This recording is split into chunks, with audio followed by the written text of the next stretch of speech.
दोस्तों, जब मैं 10th क्लास में था तब मैंने अपने दोस्तों के साथ स्कूल में एडमिशन लिया। क्लास में मैं अपने दोस्तों के सिवा किसी से भी बात नहीं करता था। फिर जैसे जैसे दिन बीतते गए वैसे वैसे सभी से बात करने लगा और सभी दोस्त पूरी क्लास के मेरे से बात करने लगे। ऐसा करते करते लगभग 5 महीने बीत गए, लेकिन क्लास में एक लड़की न तो किसी से बात करती थी और न ही किसी की तरफ देखती थी। शायद उस लड़की को इन सब चीज़ों में इंटरेस्ट नहीं था। दोस्तों के साथ खाने में, दोस्तों के साथ पढ़ने में, दोस्तों के साथ घूमने में मुझे बहुत मज़ा आता था। एक दिन मेरे दोस्त विजय ने मेरे साथ शर्त लगाने की कही। मैंने उससे पूछा, किस चीज़ पर? विजय ने कहा कि अगर तुझमें दम है तो उस लड़की को प्रपोज करके दिखा, और बस तेरे पास सिर्फ 1 महीना है।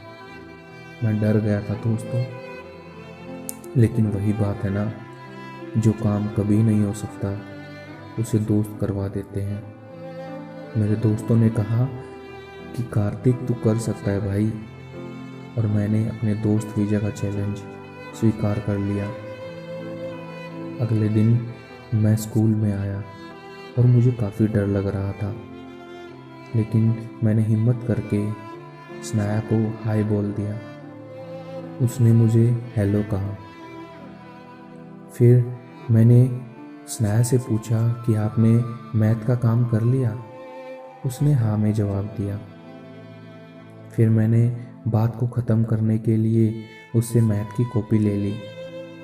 फिर स्कूल शुरू होते ही मैंने वो मैथ की कॉपी उसको वापस कर दी।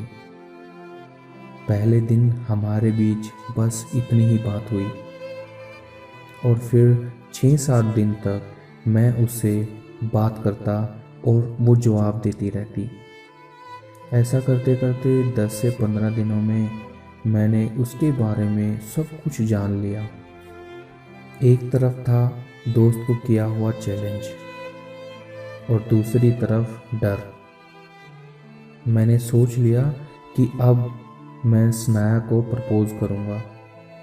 सिर्फ 7 दिन बाकी थे दोस्तों।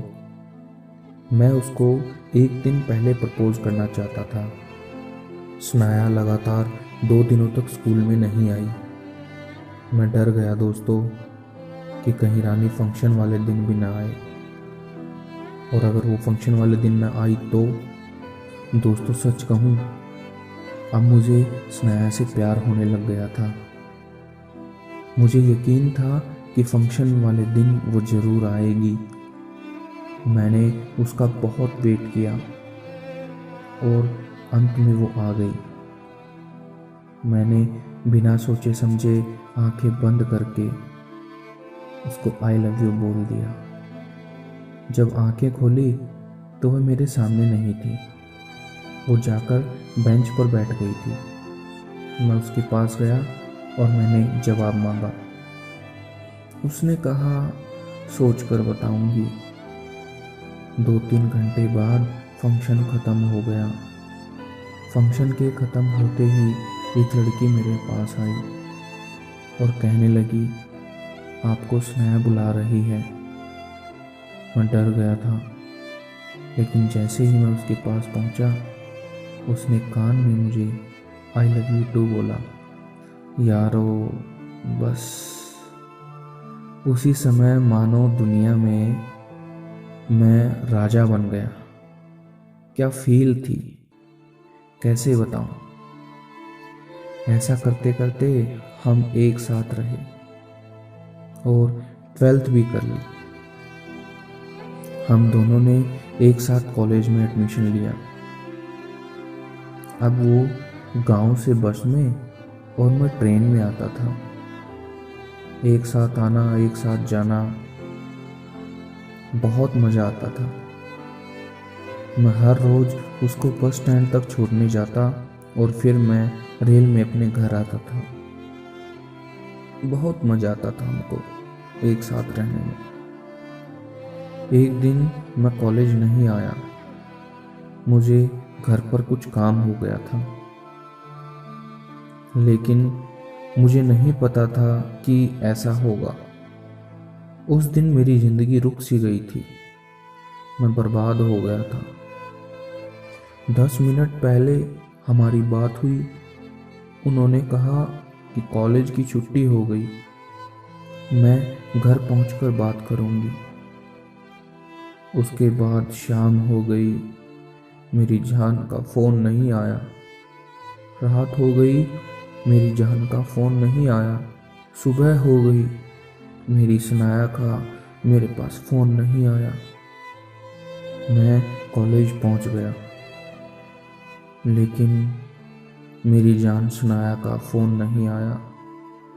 जैसे ही कॉलेज में पहुंचा, कुछ दोस्तों ने बताया कि कल सनाया का रोड क्रॉस करते हुए एक्सीडेंट हो गया। मुझे यकीन नहीं हुआ था, लेकिन सच यही था, खुदा ने हमें दूर कर दिया था। आज भी मैं अपनी जान का फ़ोन पर इंतज़ार कर रहा हूँ।